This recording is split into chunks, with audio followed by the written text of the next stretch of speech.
Hello பசங்களா, எல்லாருமே வந்து ப்ரீவியஸ் கிளாஸஸில் உள்ள கான்செப்ட்ஸை ரீகேப் பண்ணியிருப்பீங்கன்னு நினைக்கிறேன். ஸோ இன்னொரு லெக்சர் பார்க்க வரும்போது அந்த லாஸ்ட் லெக்சரை ரீகேப் பண்ணிட்டு வந்தீங்க அப்படின்னா இந்த லெக்சருக்கு ஒரு கனெக்ஷன் இருக்க மாதிரி ஃபீல் ஆகும். இல்லைனா எம்டி ஒரு மாதிரி பிளாங்காக இருக்க மாதிரி இருக்கும். மைண்ட் ஏதோ ஒரு புது விஷயத்தை படிக்க போகிற மாதிரி இருக்கும். அதனால் எப்போவுமே இந்த லெசன்னு கிடையாது, எந்த லெசனாக இருந்தாலும் ப்ரீவியஸ் லெக்சரை லைக் அதோட கான்செப்ட்ஸை அண்டர்ஸ்டாண்ட் பண்ணி மறுபடியும் ரீகேப் பண்ணிவிட்டு இன்னொரு லெக்சர் பாருங்கள். நான் இதுக்குன்னு சொல்ல எல்லாத்துக்குமே சொல்கிறேன், எல்லா சப்ஜெக்ட்டுமே சொல்கிறேன். அப்போ தான் என்ன தோணும் அப்படின்னா, நம்ம படித்த ஒரு சாப்டர் தான் படிக்க போகிறோம் அப்படின்ற ஒரு மென்டாலிட்டி இருக்கும். இல்லைனா எப்படி இருக்கும்னா, ஏதோ ஒரு நியூ சாப்டரை படிக்க போகிற மாதிரி ஒரு ஃபீல் இருக்கும். ஸோ அதனால தான் நான் சொல்கிறேன், ஓகேவா? ஸோ இன்றைக்கி நம்ம பார்க்க போகிற சாப்டர் என்ன அப்படின்னா புள்ளி சிஸ்டம். ஸோ இதில் வந்து ஒரு ஒரு இம்பார்ட்டண்ட் ஒரு கொஷின் வர ஒரு டாபிக்னு சொல்லலாம். ஏன்னா லாஸ்ட்டாக 2020 சம்திங் 2021 தான் லாஸ்ட்டாக கேட்டிருக்காங்க. மேபி இந்த இயர் நம்ம எக்ஸ்பெக்ட் பண்ணலாம், ஓகேவா? ஸோ 50% சான்சஸ் இருக்குது. ஸோ கொஞ்சம் ஆக்டிவாக அது வந்து பாருங்கள், ஓகேவா? ஃபஸ்ட்டு ஐடியல் கொஷினில் வந்து ஐடியல் புள்ளி, ஐடியல் ஸ்ட்ரிங் அப்படின்லாம் சொல்லி நிறைய கொஷின்ஸில் கொடுப்பாங்க. அப்போ அப்படி ஐடியல்ன்ற வேர்டு எதை மென்ஷன் பண்ணுது, நம்ம எதை வச்சுக்கா ட்ரா பண்ணுறது, அந்த எஃபிடியை நம்ம எதை வச்சு ட்ரா பண்ணுறது அப்படின்ற ஒரு கொஷின் எல்லார் மைண்டுக்குள்ளேயுமே இருக்கும், கரெக்டாக? நம்ம எதை வச்சு ட்ரா பண்ணணும் அப்படின்னா அந்த வேர்டு ஐடியல்னு இருக்கு இல்லையா, அந்த வேர்டை வச்சு தான் நம்ம வந்து அந்த எஃபிடி வந்து ட்ரா பண்ணணும். ஐடியல் புள்ளி அப்படின்றது அந்த புள்ளி வந்து மாஸ்லெஸ்ஸாக இருக்குது அண்ட் தென் ஃப்ரிக்ஷன்லெஸ்ஸாக இருக்குது. அதுதான் மீனிங், ஓகேவா? அந்த புள்ளி என்ன இருக்குது, மாஸ்லெஸ்ஸாக இருக்குது, ஃப்ரிக்ஷன்லெஸ்ஸாக இருக்குது. இதுதான் மீனிங். ஐடியல் ஸ்ட்ரிங் அப்படின்னு கொஷினில் இருக்குது அப்படின்னா அந்த இடத்துல அந்த ஸ்ட்ரிங் வந்து மாஸ்லெஸ்ஸாக இருக்குது அண்ட் இன்எக்ஸ்டென்சிபிளாக இருக்குது. ஆல்ரெடி நீங்கள் ப்ரீவியஸ் லெக்சர் பார்த்துருந்தீங்கன்னா தெரியும் what is mean by inextensible. Connect ஆகும், ஓகேவா? நான் இன்எக்ஸ்டென்சிபிள் சொன்னாலே அது கனெக்ட் ஆகும். ஸ்ட்ரெச் ஆகாது. அதுதான் வந்து ஸ்ட்ரிங் வந்து ஸ்ட்ரெச் ஆகாது. That's the word mean inextensible, ஓகேவா? ஸோ இதுதான் வந்து மோஸ்ட்லி கொஷினில் உங்களை ஏதாவது ட்விஸ்ட் பண்ணணும் அப்படின்ற மாதிரி கொஷின் இருந்தது அப்படின்னா அந்த இடத்துல இந்த ஐடியல் அப்படின்ற word most of the time use பண்ணுவாங்க. பிகாஸ் நான் நிறைய வந்து இன்ஸ்டியூட் பேப்பர்ஸில் நான் பார்த்த வரைக்கும் கூட இந்த ஐடியல் அப்படின்ற வேர்ட் மென்ஷன் பண்ணியிருப்பாங்க, ஓகேவா? ஸோ அதை வச்சு தான் நீங்கள் வந்து எஃபிடி ட்ரா பண்ணுற மாதிரி இருக்கும். அதனால தான் இதை வந்து நான் வந்து மெயினாக ஃபஸ்ட்டு எழுதியிருக்கேன். ஸோ ஓகே, இப்போ வந்து நம்ம கேசஸ் பார்க்க ஆரம்பிக்கலாம். ஃபஸ்ட்டு கேஸ் நம்பர் 1 என்ன அப்படின்னா, ரெண்டு சிஸ்டமுக்கான மாஸ்மே நம்மளுக்கு சேமாக இருக்கும்போது நம்மளுக்கு T is equal to mg அப்படின்னு ஆகிடும், ஓகேவா? இந்த டயக்ராம் எடுத்துக்கோங்க. இப்போ இந்த டயக்ராமில் ஒரு நிமிஷம். இந்த டயக்ராமில் ஸோ இந்த புள்ளி இருக்குது. இந்த புள்ளியில் வந்து இங்கே ஒரு மாஸ் இருக்குது, இங்கே ஒரு மாஸ் இருக்குது. கண்டிப்பாக வந்து இவங்க 2 பேருக்கும் சேம் மாஸ் அப்படின்றப்போ இவங்களுக்கு இங்கேருந்து ஒரு டென்ஷன் ஆக்ட் ஆகும், இவங்களுக்கு இங்கேருந்து ஒரு டென்ஷன் ஆக்ட் ஆகும். டென்ஷன் ஃபோர்ஸ் எப்போவுமே அவே ஃப்ரம் தி சிஸ்டம் தான் ஆக்ட் ஆகும், ஓகேவா? அதே மாதிரி நார்மல் ஃபோர்ஸ் சர்ஃபேஸ்க்கு பெர்பெண்டிகுலர் தான் ஆக்ட் ஆகும் அண்ட் எம்ஜி வந்து டவுன்வர்ட் ஃபோர்ஸாக தான் ஆக்ட் ஆகும். இதெல்லாமே நான் ஆல்ரெடி சொல்லியிருக்கேன். ஸோ கனெக்ட் பண்ணிக்கோங்க. இப்போது இவங்க அவேல ஆக்ட் ஆகுறாங்க. So tension force T is equal to mg, ஓகேவா? இதுதான் வந்து டென்ஷன் ஃபோர்ஸு. ஏன் tension force T is equal to mgன்னு ஆயிடுச்சுன்னா இவங்க வந்து சேம் ஸ்ட்ரிங், ஓகேவா? ஏன்க்கா இது T1 இது T2 இப்படி தானே வச்சுருக்கணும் அப்படின்னு கேட்டால் கிடையாது. பிகாஸ் இவங்க வந்து இவங்களுக்கு மாசும் சேம் அண்ட் இவங்க வந்து ஒரே ஸ்ட்ரிங்கில் புள்ளியில் இருக்காங்க, ஓகேவா? ஸோ அப்படிங்கும்போது இவங்களுக்கான டென்ஷன் வந்து த்ரூ அவுட் தி லைன் சேமாக தான் இருக்கும். அண்டர்ஸ்டாண்ட் ஆகுதா? Are you clear? அப்போது T is equal to mg, கரெக்டா? இது வந்து இவங்களுக்கான டென்ஷன். ஏன் இங்கே ஆக்சிலரேஷனுக்கான ஃபார்முலா எழுதலை? ஆக்சிலரேஷன் ஏன் வந்து 0 அப்படின்னா, இப்போது மாஸ் வந்து சேமாக இருக்குது. மாஸ் சேமாக இருக்கும்போது 2 பேருமே பேலன்ஸ்டாக இருப்பாங்க, ஓகேவா? எந்த சைடும் ஃபோர்ஸ் எந்த சைடுமே மாஸ் அதிகமாக இல்லை. அப்போது 2 சைடுமே அந்த ஃபோர்ஸஸ் வந்து பேலன்ஸ் ஆகும். அப்படி பேலன்ஸ் ஆகும்போது நம்மளுக்கு ஈக்குவலிபிரியம் ஆகிடும். அப்படி ஈக்குவலிபிரியமில் இருக்குன்னா இப்போ வந்து ஒரு ஆப்ஜெக்ட் ஈக்குவலிபிரியமில் இருக்குன்னா அவங்களுக்கான ஆக்சிலரேஷன் நம்மளுக்கு 0வாக தானே இருக்கும். ஸோ அதனால தான் இங்கே ஆக்சிலரேஷன் நம்மளுக்கு 0ன்னு கொடுத்துருக்காங்க. அண்டர்ஸ்டாண்ட் ஆகுதா? இது ஓகேவா? இது கிளியரா? நெக்ஸ்ட் என்னென்னா, சில கொஷின்ஸில் என்ன பண்ணுவாங்கன்னா,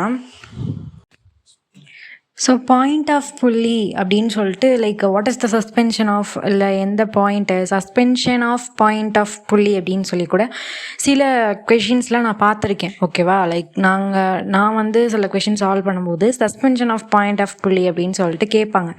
அப்போ எனக்கு என்னன்னே தெரியாது. இப்போது நம்ம வந்து லேர்ன் பண்ண வரைக்கும் லைக் எனக்கு என்ன தெரியும்னா, நான் படிச்சுட்டு இருக்கும்போது நான் என்ன நினைப்பேன்னா, ஓகே எஃபிடி கொடுத்துருக்காங்க, லாஸ் ஆஃப் மோஷன்னா பெருசாக என்ன எஃபிடி கொடுப்பாங்க, லைக் அந்த எஃபிடிக்கு தனியாக நம்ம டென்ஷன் கண்டுபிடிக்கணும், ஆக்சலரேஷன் கண்டுபிடிக்கணும், நார்மல் ஃபோர்ஸ் கேட்டாங்கன்னா அது கண்டுபிடிக்கணும், இவ்வளோ தானே அப்படின்ற மாதிரி தான் நினச்சேன். ஓகேவா, பட் கொஞ்சம் நான் செகண்ட் இயர் ட்ராப் எடுக்கும்போது எனக்கு ஃபஸ்ட் இயர் ட்ராப்பில் சீரியஸாக நான் அதாவது 12th படிக்கும்போதுன்னு நினைக்கிறேன். ஆமாம், 12th படிக்கும்போது லைக் நான் சீரியஸாக லாஸ் ஆஃப் மோஷன்னா இவ்வளோ தான் அப்படின்னு நினச்சேன். ஓகேவா, because I am a state board student. நான் வந்து ஒரு ஸ்டேட் போர்ட் ஸ்டூடெண்ட். ஸோ எனக்கு பெருசாக லைக் டீச்சர்ஸ்லாம் வந்து டீட்டெயிலாக எக்ஸ்பிளைன் பண்ணாங்களான்னு கேட்டால் கிடையாது. லைக் 2 மார்க் இது தான், 3 மார்க் இது தான், ஓகேவா அப்படின்ற மாதிரி தான் அந்த மெத்தடாலஜியில் தான் மோஸ்ட்லி எல்லா ஸ்டேட் போர்ட் ஸ்கூல்ஸும் போகும். ஸோ அப்படி தான் எனக்கும் போச்சு ஆக்சுவலி. நான் அதுக்கப்புறம் 12th படிக்கும்போது இவ்வளோ தான் லாஸ் ஆஃப் மோஷன் அப்படின்ற மாதிரி நினச்சிட்டு இருந்தேன். அதுக்கப்புறம் அடுத்த இயர் ரிப்பீட்டர் போடும்போது தான் எனக்கு தெரியும் லைக் லாஸ் ஆஃப் மோஷனில் இவ்வளோ இப்படிலாம் வந்து டெஸ்ட் பண்ணி கேட்பாங்களா அப்படின்றது எனக்கு அப்போ தான் தெரியும். அப்போது ஒரு கொஷின் கேட்டிருந்தாங்க லைக் ஃபஸ்ட் டைம் எக்ஸாம். ஓகேவா, எனக்கு வந்து ஃபஸ்ட் டைம் எக்ஸாம் நடக்குது. நான் ஒரு இன்ஸ்டியூட் போயிருக்கேன். அந்த இன்ஸ்டியூட்டில் எனக்கு ஃபஸ்ட் டைம் எக்ஸாம் நடக்குது. ஒரு 720 மார்க்குள்ளே எக்ஸாம்.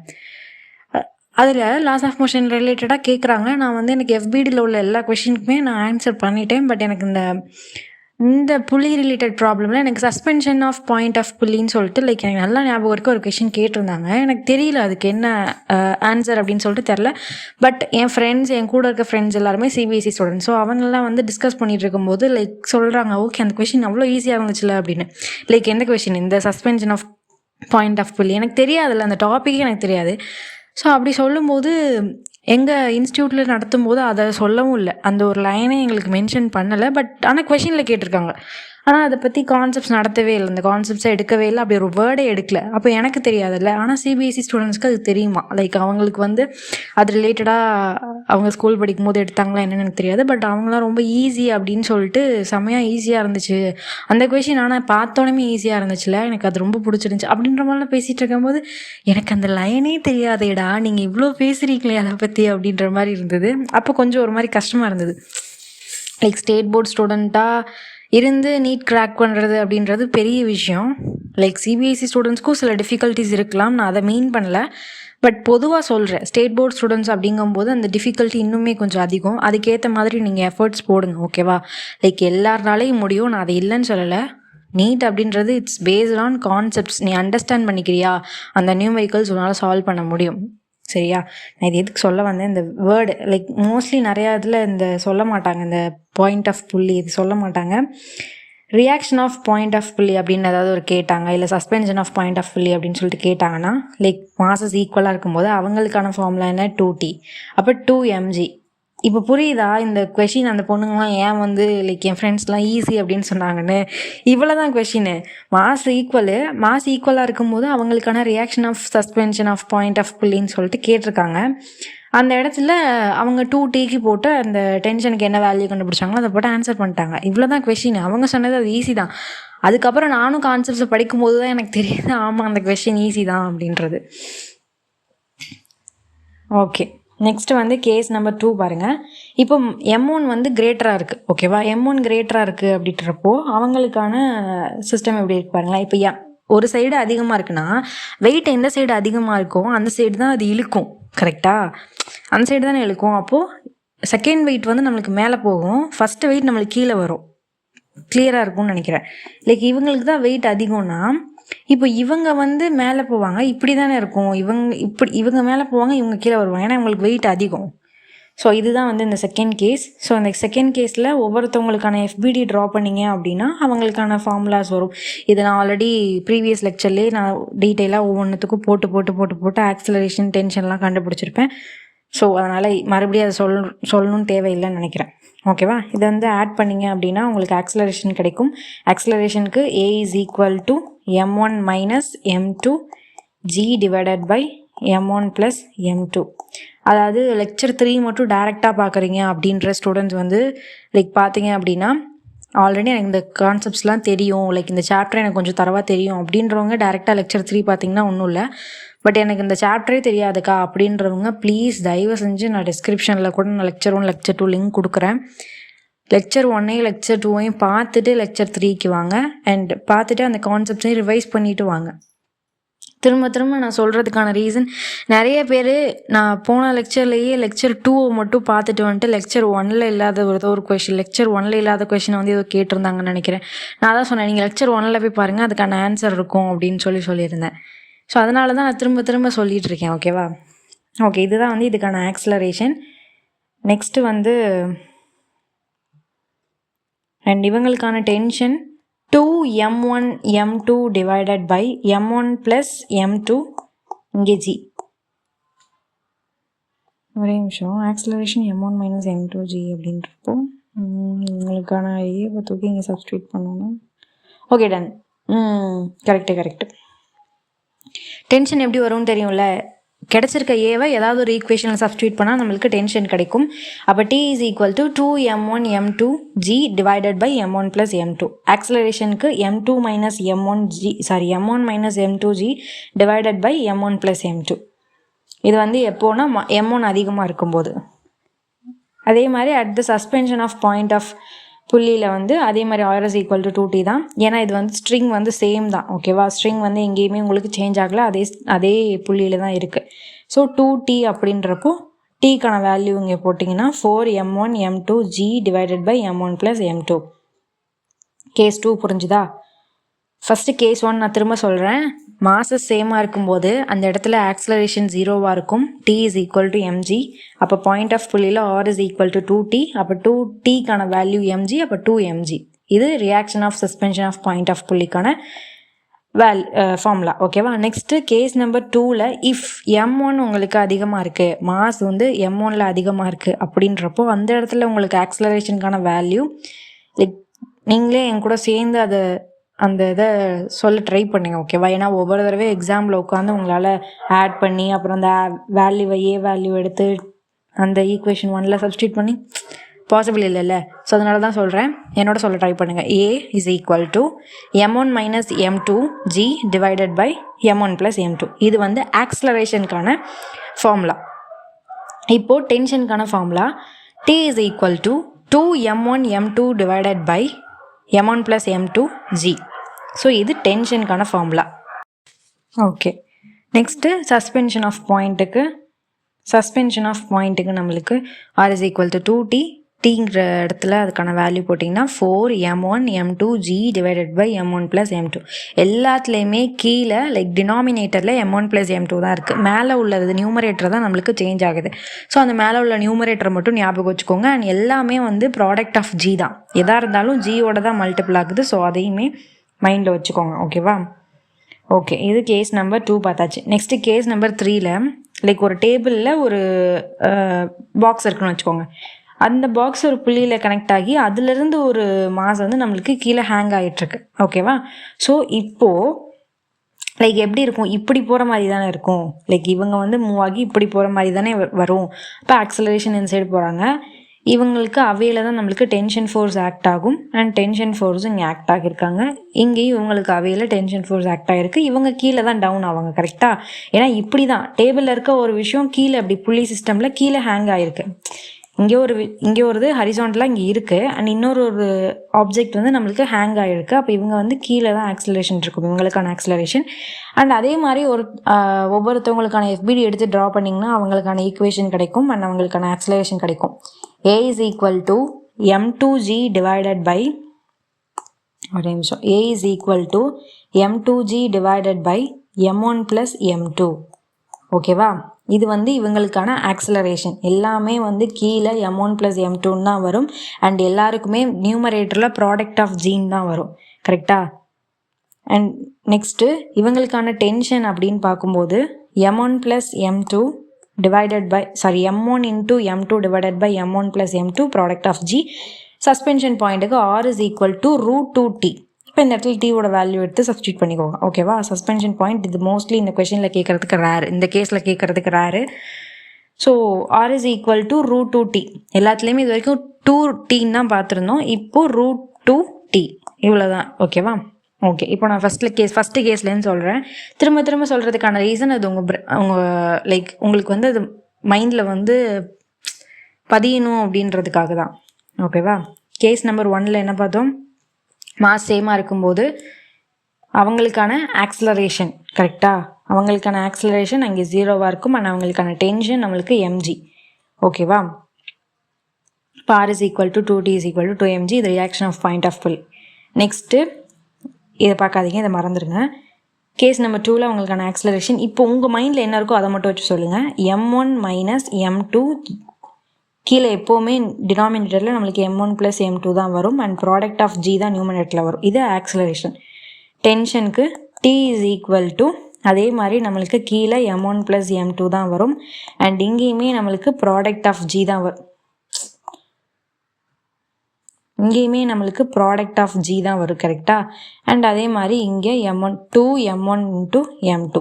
இது நம்மளுக்கு டென்ஷன். யாருக்கான டென்ஷன்? கேஸ் நம்பர் 2ல். அதாவது m1 அதிகமாக இருந்ததுன்னா அவங்களுக்கான ஆக்ஸலரேஷனும் டென்ஷனும் இங்கே எழுதியிருக்கேன்.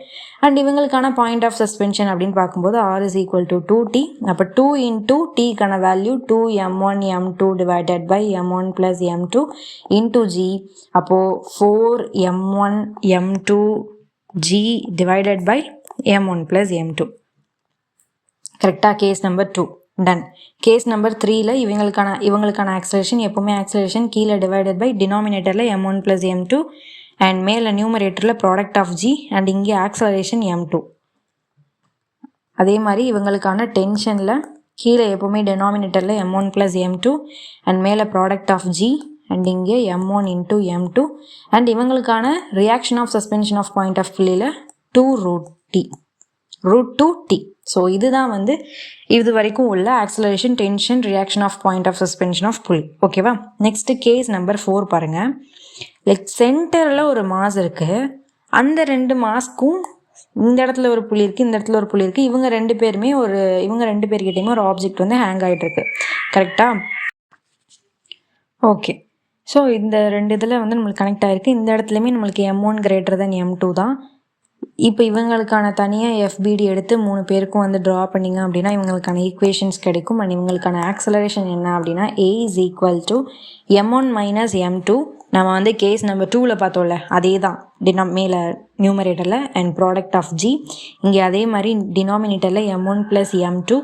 எக்ஸ்ட்ரா ஒரு m இருக்குது, ஓகேவா? லைக் சென்டரில் ஒரு m இருக்குது. அந்த ஒரு m இப்போ ஓகே ஆட் பண்ணியிருக்காங்க, ஓகேவா? ஸோ இதுதான் வந்து நம்மளுக்கு கேஸ் நம்பர் 3ல் இந்த மாதிரி வந்து கொஷின் கொடுத்துருந்தாங்க. இந்த மாதிரி கொஷின் கொடுத்துட்டு அதுக்கான ஆக்ஸலரேஷன் கேட்குறாங்க, வேல்யூஸ்லாம் கொடுத்துருக்காங்க அப்படின்றப்போ அந்த இடத்துல இதுதான் வந்து இந்த ஆக்ஸலரேஷனோட ஃபார்முலா தான் நீங்கள் அப்ளை பண்ணணும், ஓகேவா? அந்த இடத்துலையுமே m1 தான் > m2. m1 > m2. இது மட்டும் நான் கொஞ்சம் பார்த்து சொல்கிறேன். பட் நான் அதை அப்படியே காப்பி பண்ணிட்டேன்னா என்னன்னு தெரியல. ஸோ இதை நான் கொஞ்சம் பார்த்து சொல்கிறேன், ஓகேவா? m1 > m2 எனக்கு தெரியல. ஆக்சுவலி m1 > m2 வராதுன்னு தான் நினைக்கிறேன். நான் இதை பார்த்துட்டு உங்களுக்கு டெலிகிராமில் நான் கிளாரிஃபை பண்ணுறேன், ஓகேவா? ஓகே, ஸோ இது வந்து ஆக்ஸலரேஷன். அண்ட் இதில் மோஸ்ட்லி டென்ஷன் கேட்க மாட்டாங்கடா. பட் சப்போஸ் டென்ஷன் கேட்டுட்டாங்கன்னா இந்த ஆக்ஸலரேஷன் வேல்யூ எடுத்து நீங்கள் ஈஸியான ஒரு லைக் T1க்கு கேட்குறாங்கன்னா இதில் போட்டுக்கோங்க. அண்ட் T2க்கு கேட்குறாங்கன்னா இதில் வந்து வேல்யூ சப்ஸ்டியூட் பண்ணிக்கோங்க. மோஸ்ட்லி இதில் வந்து ஆக்ஸலரேஷன் கேட்குறதே ரொம்ப ரேரு, ஓகேவா? ஸோ டென்ஷன்லாம் கேட்க மாட்டாங்க. நெக்ஸ்ட் வந்து கேஸ் நம்பர் 5 போவோம். கேஸ் நம்பர் 5ல் என்ன அப்படின்னா ஒரு மாஸ் வந்து நம்மளுக்கு இன்க்ளைன் பிளேனில் இருக்குது, ஒரு மாஸ் வந்து நம்மளுக்கு ஹேங் ஆகிட்டுருக்கு. இதுதான் வந்து ஆக்சுவலாக இது இந்த கேஸு. ஸோ நான் ஃபஸ்ட்டு டயக்ராமை ரெப்ரசன்ட் பண்ணி சொல்லிடுவேன். இந்த மாஸ் வந்து நம்மளுக்கு m2. இவங்க வந்து லைக் எப்படி சொல்கிறது, m2g sin θ அண்ட் இவங்க வந்து m2g cos θ. இந்த ஆங்கிள் வேல்யூஸ் மோஸ்ட்லி நிறைய பேருக்கு தெரிஞ்சிருக்கும்னு நினைக்கிறேன். ஸோ சர்ஃபேஸுக்கு பர்பண்டிகுலராக ஆக்ட் ஆகுறாங்க n. இவங்க ஆக்ஸலரேஷன் இப்படி இருக்குது, ஓகேவா? ஸோ அண்ட் இவங்க இதுக்கான டென்ஷன் m2g. அதே மாதிரி இங்கே m1g. இங்கே ஆக்ஸலரேஷன் கீழே டவுன்வர்ட் ஆக்ட் ஆகுது அண்ட் சர்ஃபேஸ்க்கு அவுட்வர்டில் இருக்காங்க டென்ஷன். ஸோ இதுதான் இந்த டயக்ராம், ஓகேவா? ஸோ இவங்களுக்கான ஆக்ஸலரேஷன் கேட்குறாங்க. ஒரு மாஸ் வந்து எனக்கு இன்க்ளைன் பிளேனில் இருக்கக்கா, ஒரு மாஸ் எனக்கு ஹேங் ஆகிட்டுருக்கா. அப்போ அந்த இடத்துல ஆக்ஸலரேஷனுக்கு நான் என்ன ஃபார்முலா யூஸ் பண்ணணும் அப்படின்னா அந்த இடத்துல நீங்கள் இந்த ஃபார்முலா தான் யூஸ் பண்ணணும். a is equal to m1 - m2 sin θ divided by m1 plus m2. அதே மாதிரி டினாமினேட்டரில் m1 ப்ளஸ் m2 தான் வருது, மேலே நியூமரேட்டர்லையும் ப்ராடக்ட் ஆஃப் g தான் வருது. ஓகேவா? கேஸ் நம்பர் 2லையும் கேஸ் நம்பர் 4லையும் பார்த்த மாதிரி m1 மைனஸ் m2 அதே தான் வருது. கேஸ் நம்பர் 4ல் ப்ளஸ் எக்ஸ்ட்ரா ஒரு m ஆட் ஆகிருக்கும். இங்கே அந்த எம்முக்கு பதிலாக ப்ராடக்டாக சைன் தீட்டா ஆட் ஆகிருக்கு. ஓகேவா? இதுதான் டிஃப்ரென்ஸ். இந்த மாதிரி மைண்டில் வச்சுக்கோங்க. எல்லா நேரத்துலையும் நம்மளால் சப்ஸ்டியூட் பண்ணி ஆன்சர் எடுத்து வர முடியாது. சில விஷயங்களை லைக் சீக்கிரமாக வந்து நம்ம கொஷின் சால்வ் பண்ணணும்னா இப்படி பண்ணி தான் ஆகணும். ஓகேவா? இதுதான் இவங்களுக்கான டென்ஷன் ஆக்சிலரேஷன். இவங்களுக்கான டென்ஷன் என்ன அப்படின்னா, கீழே அதே மாதிரி டினாமினேட்டரில் m1 ப்ளஸ் m2 அண்ட் மேலே நியூமரேட்டரில் ப்ராடக்ட் ஆஃப் g. ஸோ இங்கே m1 m2 1 plus sine theta, m1 plus m2 1 plus sine theta. இந்த வேல்யூ கொஞ்சம் ஞாபகம் வச்சுக்கோங்க. ஓகேவா? டென்ஷன் இஸ் ஈக்குவல் டு கீழே அதே வேல்யூ தான், மேலேயும் வந்து ப்ராடக்ட் ஆஃப் g தான். But m1 m2 into 1 plus sine theta. So இது டென்ஷனுக்கான வேல்யூ. எப்போது ஒரு மாதம் வந்து உனக்கு இன்க்ளைன் பிளேனில் இருக்குது, ஒரு மாதம் வந்து உனக்கு ஹேங் ஆகிட்டுருக்கு அப்படின்றப்போ இந்த ஃபார்முலா. நெக்ஸ்ட்டு எனக்கு 3 மாதம் ஹேங் ஆகிட்டுருக்கு அப்படின்ற ரிலேட்டட் ப்ராப்ளம்ஸில் மோஸ்ட்லி அதில் டென்ஷன்ஸ் கேட்க மாட்டாங்க.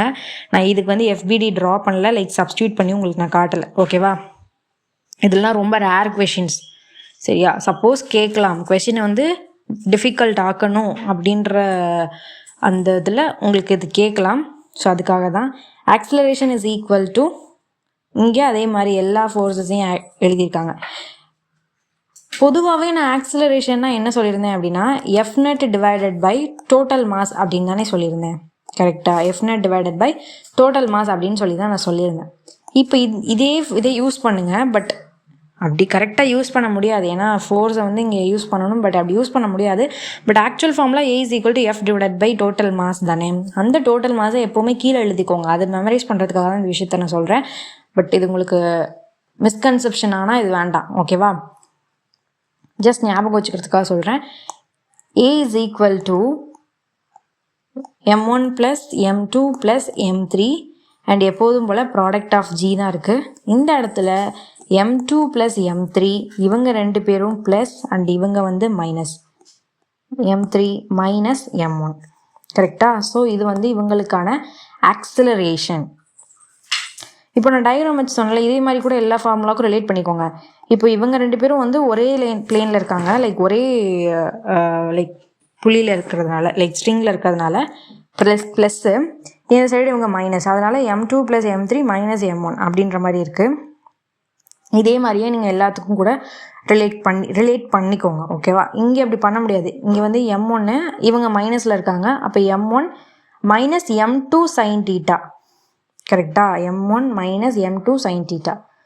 ஸோ இதுதான் அந்த 6 கேசஸ். ஆக்சுவலாக இன்னொரு கேஸ் இருக்குது, பட் அது ரொம்ப அது கேட்பாங்களான்னு தெரியல, ரொம்ப ரேர். ஆனால் ஸோ அது அவ்வளோக்கு இம்பார்ட்டன்ட் இல்லை. இந்த 6 கேசஸ் தெரிஞ்சுக்கிட்டாலே மோர் தென் எனஃப். ஓகேவா? டன். ஸோ எல்லாமே கொஞ்சம் ஒரு தடவை ரிமெம்பர் பண்ணிக்கோங்க. லைக் கிளாஸ் முடிஞ்சோடனே கூட இந்த ஃபார்முலாஸ் எல்லாம் கொஞ்சம் ரீகால் பண்ணி பாருங்கள். ஓகேவா? நெக்ஸ்ட்டு நம்ம ஸ்ப்ரிங் ஃபோர்ஸ்னால் என்ன அப்படின்னு பார்க்கலாம். ஸ்ப்ரிங் ஃபோர்ஸ் அப்படின்னா லைக் இப்படி ஒரு ஸ்ப்ரிங் இருக்குதுன்னு வச்சுக்கோங்களேன். இப்படி ஒரு ஸ்ப்ரிங் இருக்குது. ஸோ இதுதான் ஆக்சுவலாக அதோட லென்த். கரெக்டாக? அதோட நேச்சுரல் லென்த் இது தான். இப்போ இதே இந்த ஸ்ப்ரிங்கையே நான் இப்படி பண்ணுறேன்னு வச்சுக்கோங்களேன். இப்படி பண்ணிட்டேன்னா இப்போ இதை நான் கம்ப்ரெஸ் பண்ணியிருக்கேன்னு அர்த்தம். கரெக்டாக? இப்போ இப்படி இருக்க ஸ்ப்ரிங்கை நான் வந்து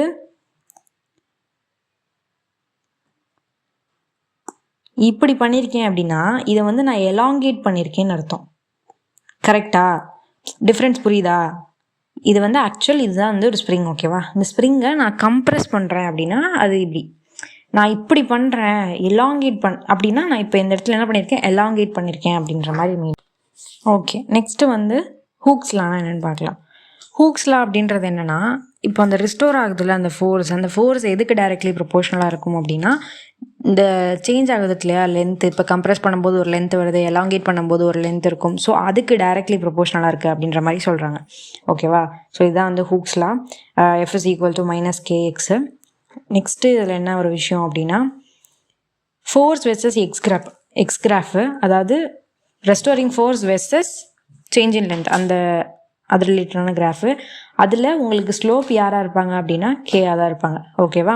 லைக் இப்போது உனக்கு ஃபோர்ஸ் அதிகமாகுதுன்னா அந்த இடத்துல உனக்கு இப்போது நீ ஸ்ட்ரெச் பண்ணும்போது அது டபுள் ஆகுது அப்படின்றப்போ ஃபோர்ஸும் அந்த இடத்துல டபுள் ஆகும், ரெஸ்டோரிங் ஃபோர்ஸும் அந்த இடத்துல டபுள் ஆகும். அதுதான் இது வந்து ஸ்ட்ரெயிட் லைனு, டைரக்ட்லி ப்ரொபோஷனல் தானே, எஃப் வந்து டைரக்ட்லி ப்ரொபோஷனல் டு எக்ஸ் தானே. So straight line graph.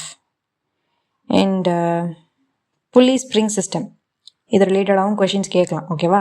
என்னென்னா இப்படி இருக்குது, இங்கே ஒரு புள்ளி கனெக்ட் ஆகிருக்கு, இங்கே ஒரு ஆப்ஜெக்ட் இருக்குது, இந்த இடத்துல ஒரு ஸ்ப்ரிங் அட்டாச் ஆகிருக்கு, அண்ட் தென் நம்மளுக்கு M2 ஆப்ஜெக்ட் இருக்குது. இந்த மாதிரி ஒரு கொஷின் கொடுத்துருந்தாங்கன்னா அந்த இடத்துல அவங்களுக்கான ஆக்சலரேஷன் என்ன, அதே மாதிரி கீழே M1 + M2 தான், இங்கேயும் ப்ராடக்ட் ஆஃப் G தான், இங்கேயும் M2.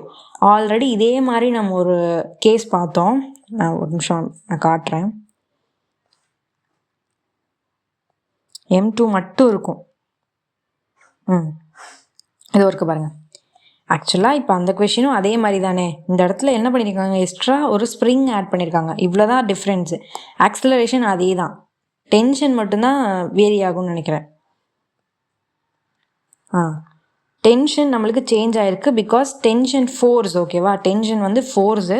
So T = M1 M2 G / M1 + M2, இதுதான் வந்து ஆக்சுவல் டென்ஷன். பட் அது ஸ்ப்ரிங் கனெக்ட் ஆகிருக்கு. அப்போ T = KX.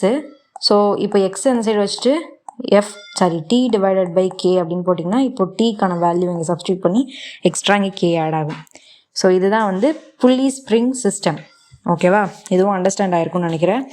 அண்ட் நெக்ஸ்ட் பெருசாக ஒன்றும் இல்லை. இப்போ வந்து நிறைய ஸ்ப்ரிங் வந்து உனக்கு ஒரு சீரீஸாக கனெக்ட் ஆகிருக்கு. இப்போ இப்படி இருக்குது, மறுபடியும் இப்படி கனெக்ட் ஆகி ஒரு ஆப்ஜெக்ட் கனெக்ட் ஆகிருக்குன்னா, if several springs balance are connected in series, then the reading of each balance is the same and equal to the applied load. அதாவது then the reading ஒவ்வொரு லைக் எப்படி சொல்கிறது, ஒவ்வொரு இதுக்குமே ரீடிங் வந்து பேலன்ஸாக இருக்கும் அண்ட் சேமாக இருக்கும். ஓகேவா? அண்ட் அவங்க எதுக்கு ஈக்குவலாக இருப்பாங்கன்னா நம்ம அப்ளை பண்ணுற லோடுக்கு ஈக்குவலாக இருப்பாங்க. இது வந்து எப்போ சீரீஸில் கனெக்ட் ஆகும்போது. சப்போஸ் பேரலாக கனெக்ட் ஆகியிருக்காங்க, if springs are connected in parallel, then the applied load is equally divided in all the balances. அப்போது நீ அப்ளை பண்ணியிருக்க எல்லா லோடும் வந்து சேமாக இருக்குமான்னு கேட்டால் கிடையாது. அவங்க வந்து ஈக்குவலாக டிவைட் ஆவாங்க. இங்கே கொஞ்சம் பாதியும் இங்கே கொஞ்சம் பாதியும் நீ அப்ளை பண்ணுற லோட் டிவைட் ஆவாங்க. சப்போஸ் ரீடிங் என்ன அப்படின்னு கொஷினில் கேட்டாங்கன்னா, ரீடிங் இஸ் ஈக்குவல் டு எவ்வளோ அப்ளை லோடு அண்ட் எவ்வளோ நம்பர் ஆஃப் பேலன்ஸ் அப்படின்றது ஒன்றும் கிடையாது. இப்போ இங்கே 1 2 இல்லை, இதுவே இங்கே எக்ஸ்ட்ரா இன்னொன்று இருக்குது அப்படின்னா அது வந்து 3 அண்ட் இன்னொன்று இருக்குன்னா அது வந்து டோட்டல் நம்பர் ஆஃப் பேலன்ஸ் 4 அப்படின்றது number of balance. And applied load எவ்வளோ வந்து லோடு அப்ளை பண்ணுறோம் அப்படின்றது மேலே சப்ஸ்டியூட் பண்ணிக்கோங்க. ஸோ இதுதான் வந்து ஸ்ப்ரிங்கில் இன்னொரு விஷயம். நெக்ஸ்ட்டு ஃப்ரேம் ஆஃப் ரெஃபரன்ஸ் என்னென்னு பார்க்கலாம். ஸோ ஃப்ரேம் ஆஃப் ரெஃபரன்ஸ் அப்படின்றது என்ன அப்படின்னா, இப்போது நீங்கள் வந்து நம்ம எல்லாருமே லீவுக்கு பாட்டி வீட்டுக்கு போயிருப்போம். எல்லாருக்குமே ஞாபகம் இருக்கும்னு நினைக்கிறேன். பாட்டி வீட்டுக்கு போகாமலாம் யாருமே இருக்க மாட்டீங்க, கரெக்டாக? அப்படி போகும்போது இப்போ போயிட்டு உங்களுக்கு லீவ்லாம் முடிஞ்சிருச்சு, நீங்கள் இப்போ நம்ம உங்கள் வீட்டுக்கு வரீங்க, உங்கள் வீட்டுக்கு வந்துட்டு ஸ்கூல் போகணும், உங்கள் வீட்டுக்கு வரீங்க. ஓகேவா? வரும்போது ட்ரெயினில் வரீங்கன்னு வச்சுக்கலாம். ஜஸ்ட் இமேஜின் ட்ரெயினில் வரீங்க, நீங்கள் உங்கள் sister or brother anything. So வரும்போது நீங்கள் உள்ளே உட்காந்துருக்கீங்க, பாட்டி வெளியில் நிற்கிறாங்க, பாட்டி வெளியில் நின்று பாய் சொல்கிறாங்க, ட்ரெயின் மூவ் ஆகிட்டுருக்கு கொஞ்சம் கொஞ்சமாக. ஸோ பாட்டி வெளியில் நின்று பாய் சொல்லிருக்காங்க, நீங்களும் உள்ளே நின்று பாய் சொல்லிட்டு இருக்கீங்க. இப்போது பாட்டியை பொறுத்தளவில் நீ ரெஸ்ட்டில் இருக்கியா, மூவிங்கில் இருக்கியா? பாட்டியை பொறுத்தளவில் நீ மூவிங்கில் இருக்க, ஏன்னா ட்ரெயின் மூவ் ஆகிட்டுருக்கு, கரெக்டாக? ஸோ பாட்டியை அப்சர்வ் ஆச்சு பார்க்கும்போது பாட்டியை பொறுத்தளவில் நீ வந்து மூவ் ஆகிட்டுருக்க. உங்களை பொறுத்தளவில் என்ன, நீங்கள் ரெஸ்ட்டில் இருக்கீங்க, பாட்டி மூவ் ஆகிட்டுருக்காங்க, கரெக்டாக? இதுதான் frame of reference. Frame of reference அப்படின்றது ஒரு அப்சர்வரை பொறுத்து சேஞ்ச் ஆகும், ரைட்? இப்போ நான் தான் அப்சர்வர் அப்படின்னா என்னை பொறுத்தளவில் நான் வெளில நிற்கிறேன்னா என்னை பொறுத்தளவில் ட்ரெயினுக்குள்ளே இருக்க நீங்கள் வந்து மூவ் ஆகுற மாதிரி தான் தெரியும், கரெக்டாக? உள்ளேருந்து நீங்கள் என்னை பார்க்குறீங்க அப்படின்னா உங்களை பொறுத்தளவில் நான் மூவ் ஆகிட்டு இருக்க மாதிரி இருக்கும், நீங்கள் ரெஸ்ட்டில் இருக்க மாதிரி இருக்கும். ஸோ இதுதான் வந்து ஃப்ரேம் ஆஃப் ரெஃபரன்ஸ் அப்படின்றது. So a set of coordinates attached to an observer with respect to position, motion or rest of body is described. So இதிலே வந்து நம்மளுக்கு 2 டைப்ஸ் இருக்குது. ஃபஸ்ட்டு என்னன்னா இனர்ஷியல் ஃப்ரேம் ஆஃப் ரெஃபரன்ஸ். இதில் வந்து நியூட்டன்ஸ் ஃபர்ஸ்ட் லா வேலிட் ஆகும். So அதை எழுதிக்கோங்க. Newton's first law valid. Newton's first லான்னு இல்லை, நியூட்டன்ஸ் அதோட எல்லா லாமே இங்கே valid. Newton's laws are valid. இங்கே வந்து லைக் வேலிட் ஆகாது. Newton's laws are not valid. அதுக்கு தான் நம்ம வந்து வேலிட் ஆகாமல் இருக்கிறதுக்கு தான் நம்ம ஒரு ஃபோர்ஸ் இடையில கொண்டு வருவோம், ஒரு ஆர்டிஃபிஷியல் ஃபோர்ஸு, அதை சூடோ ஃபோர்ஸ்னு சொல்லுவோம். அந்த கான்செப்ட் நான் நெக்ஸ்ட் சொல்கிறேன். இப்போ ஜஸ்ட் ரைட் பண்ணிக்கோங்க. Newton's laws are not valid. So inertial அப்படின்றது இப்போ ஒரு ட்ரெயின் வந்து ஒரு கான்ஸ்டன்ட் வெலாசிட்டியில் மூவ் ஆகிட்டுருக்கு அப்படின்றது தான் அதுக்கான எக்ஸாம்பிள். ஓகேவா? ஸோ அப்போ அங்கே எல்லா நியூட்டன்ஸ் லாவுமே வேலிட் ஆகும். நெக்ஸ்ட்டு நான் இனர்ஷியல் அப்படிங்கும்போது இப்போ ஒரு ஒரு ஒரு ஆப்ஜெக்ட் வந்து ஆக்சிலரேட் ஆகிட்டுருக்கு அப்படின்றப்போ இப்போ நீங்கள் வந்து நியூட்டன்ஸ் லாவை இப்போ இந்த இடத்துல நியூட்டன்ஸ் லா வேலிட் ஆகலை. ஓகேவா? நியூட்டன்ஸ் நான் ஆல்ரெடி சொன்ன மாதிரி நியூட்டன் லா வந்து வேலிட் ஆகலை. நான் இனர்ஷியலில் நியூட்டன்ஸ் லா வேலிட் ஆகலை அப்படின்றப்போ சூடோ ஃபோர்ஸ் அப்படின்ற ஒரு விஷயத்தை இன்ட்ரடியூஸ் பண்ணோம். எதுக்கு? நியூட்டன்ஸ் லாவை வேலிட் பண்ணுறதுக்காக சூடோ ஃபோர்ஸ் அப்படின்ற ஒரு ஆர்டிஃபிஷியல் ஃபோர்ஸை நம்ம இன்ட்ரடியூஸ் பண்ணுவோம். இப்போது ஃபார் எக்ஸாம்பிள் ஒரு நிமிஷம், நீங்கள் வந்து ஒரு காருக்குள்ளே உட்காந்துருக்கீங்க. கரெக்டாக? எனக்கு கார் வந்து அவ்வளோக்கு ட்ரா பண்ண தெரியாது, ஸோ அட்ஜஸ்ட் பண்ணிக்கோங்க.